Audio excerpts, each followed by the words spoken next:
Asian Vivekananda अस्पताल में neurosurgeon doctor Mayank नक्कीपुरिया और नवजात शिशु रोग विशेषज्ञ डॉक्टर प्रशांत पांडे का कमाल। प्रेस कॉन्फ्रेंस के जरिए एशियन विवेकानंद अस्पताल के डॉक्टर्स की टीम ने जानकारी देते हुए बताया कि अस्पताल में एक नवजात शिशु भर्ती किया गया है, जिसकी उम्र करीब 15 दिन है। इस बच्चे को एक जन्म दोष बीमारी है, जिसको मेडिकल की भाषा में मेनिंगो माइलोकोले कहा जाता है, जिसका साइज 3 सेंटीमीटर था।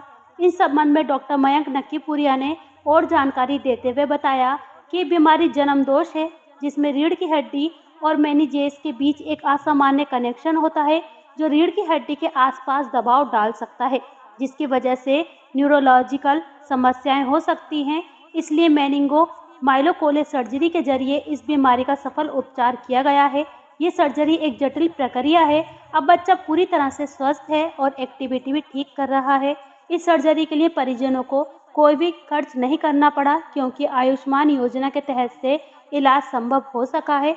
मुरादाबाद के एशियन विवेकानंद अस्पताल में डॉक्टर्स की टीम जटिल विभिन्न बीमारियों का सफल उपचार कर प्रतिदिन एक नई ख्याति एशियन के नाम लिख रही है, जिसको लेकर मेडिकल डायरेक्टर डॉक्टर प्रशांत पांडे, रीजनल डायरेक्टर डॉक्टर हिलाल अहमद, सेंटर हेड शोएब मलिक ने न्यूरोसर्जन डॉक्टर मयंक नक्कीपुरिया और बाल रोग विशेषज्ञ डॉक्टर प्रशांत पांडे और उनकी सहयोगी टीम को बधाई दी। क्या नाम है आपका, और ये बताइए ये जो बच्चों को परेशानी हुई है, जो इसकी बीमारी थी, तो आपको कब पता चला और फिर उसके बाद आपने क्या ऐसा उपाय किया, कहाँ कहाँ आप लोग गए, फिर कैसे यहाँ विवेकानंद? मैं ताहिरा खातून इसकी मम्मी के साथ हॉस्पिटल में अंदर थी। सरकारी हॉस्पिटल में बच्चे का जन्म हुआ नेटोर में। जैसे इसके जन्म होने के बाद तुरंत हमें पता चल गया बच्चे के पीछे फोड़ा है। बस इसको बच्चे को वजन करने के बाद इसको एक तरफ साइड में करा, इसकी मम्मी को तैयार करके फिर बच्चे की हम भाग दौड़ में लगे। हमारे यहाँ एक डॉक्टर MBBS जुनेद ऐसी कुछ नाम मेरे ध्यान में नहीं आ रहे, उन्होंने हमें राय मशवरा दिया कि इसको जहाँ भी ले जाओगी अच्छे डॉक्टर के पास, सर्जन के पास लेके जाना। हम इस बच्चे को बिजनौर में लेके गए, धामपुर ले गए। तीसरे दिन पहले यहाँ ही लाइन थे, 3 दिन का था। डॉक्टर साहब ने सर्टिफिकेट मंगाया, हमने सर्टिफिकेट बनवाया और इतने बच्चा दिल्ली गया। दिल्ली के बाद फिर यहीं पर आने के बाद हमारा सारा काम हो गया।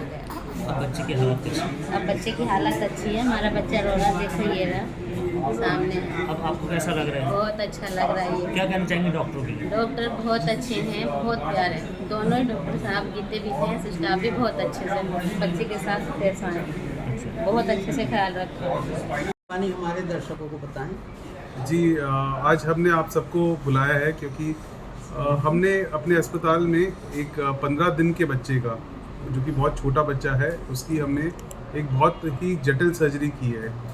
तो बच्चे को जन्म से एक जन्म दोष था, उसके कमर में एक नस का गुच्छा बाहर निकला हुआ था।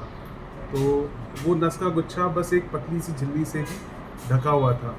तो उसका हमने ऑपरेशन किया है और हमारी टीम का इसमें बहुत बड़ा सहयोग रहा है। स्पेशली मैं शुक्रिया करना चाहता हूँ डॉक्टर प्रशांत पांडे, जो हमारे नवजात शिशु के विशेषज्ञ डॉक्टर हैं, और हमारी एनेस्थीसिया टीम जिसके हेड है डॉक्टर सलील सिंह, जिन्होंने इतने छोटे शिशु को बेहोश करके ऑपरेशन करने में बहुत बड़ा किरदार निभाया है। हमारी टीम ने OT में जो डॉक्टर हैं, स्टाफ हैं, सबने मिलकर सर्जरी की और उसके बाद जो इतने छोटे बच्चे का, जिसका खून भी सिर्फ मात्र 500 ml होता है शरीर में 15 दिन के बच्चे का, और बहुत बड़ी गांठ थी, तो उसके बाद का जो केयर है, खून चढ़ाना और बाकी सब, जो हमारे बहुत एक्सपर्ट न्यूनेटल ICU जो नवजात शिशु का विभाग होता है, उसके विशेषज्ञ डॉक्टर प्रशांत पांडे ने उसका ध्यान दिया है। आज दूसरा दिन है सर्जरी का और मैं आपको खुशी से बताना चाहता हूँ कि ना सिर्फ हमने पूरा ट्यूमर निकाला है, जो पूरी गांठ है, नसों को हमने जो उलझन थी वो हमने ठीक की है, और इसमें जो सबसे बड़ा खतरा होता है कि ये निकालने के बाद बच्चों की पाँव की शक्ति चली जाती है।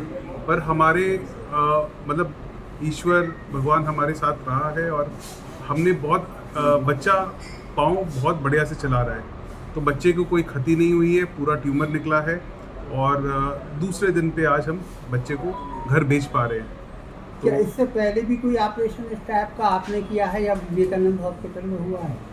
देखिए ये हमने तो काफ़ी किए हैं, हमने काफ़ी ऑपरेशन किए हैं। हमने इससे पहले दिल्ली में काम किया है, एम्स दिल्ली में भी काम किया है, हमने चेन्नई में भी बहुत काम किया है। फिर हमने पीडियाट्रिक न्यूरो सर्जरी की हमने फेलोशिप भी कोची से की है, केरला से। तो हम ये करते आए हैं, पर विवेकानंद और मुरादाबाद में ट्राई करके इतने छोटे शिशु का इतना बड़ा ऑपरेशन नहीं होता है।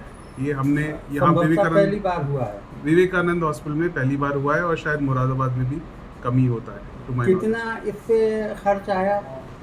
सर इसमें जो मरीज या परिवार है उसका एक पैसा खर्च नहीं हुआ है, क्योंकि ये पूरी तरह सरकार की आयुष्मान स्कीम के थ्रू हुआ है और उनको शायद एक भी पैसा अपने जेब से नहीं देना पड़ा है।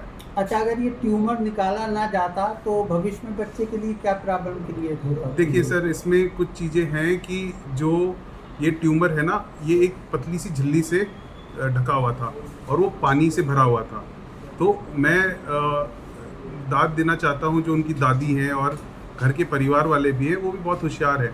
तो उन्होंने ये एक्चुअली ऑपरेशन होना चाहिए पहले से दूसरे दिन ऑफ लाइफ, पर इन्होंने बहुत जगह घूमा और भी जगह सलाह मशवरा किया, लोगों ने मना किया। दिल्ली में 5 साल की डेट मिली इनको, तो फिर फाइनली इनका भरोसा था इस अस्पताल पे, डॉक्टर पांडे पे और हम पे, तो ये यहाँ आई और फिर हमने इनका समाधान किया। तो 15 दिन थोड़ा लेट हो गया, क्योंकि ये बेचारे भटकते रहे, अलग अलग जगह गए, सबने मना किया और फिर फाइनली ये हमारे पास आ पाए। तो ये पतली सी एक झिल्ली होती है बस, और उसी से ही नस पे कवर होता है। अगर ये झिल्ली फट जाए तो स्पाइनल कॉर्ड ही बाहर हवा में आ जाता है, और आप सबको पता है कि अगर वो बाहर आ गया तो इन्फेक्शन पकड़ लेता है, और अगर दिमाग और नसों का इन्फेक्शन होने से इतने छोटे बच्चे का बचना बहुत ही कठिन हो जाता है। क्या स्थिति है बच्चे की और कब तक उसको आराम होगा? बच्चा बहुत बढ़िया है, बच्चा माँ के दूध पी रहा है ना, और बच्चा पाँव चला रहा है, जैसा एक नवजात बच्चा होना चाहिए वैसा नॉर्मल बच्चा है। बच्चे के पेरेंट्स कहाँ के रहने वाले हैं?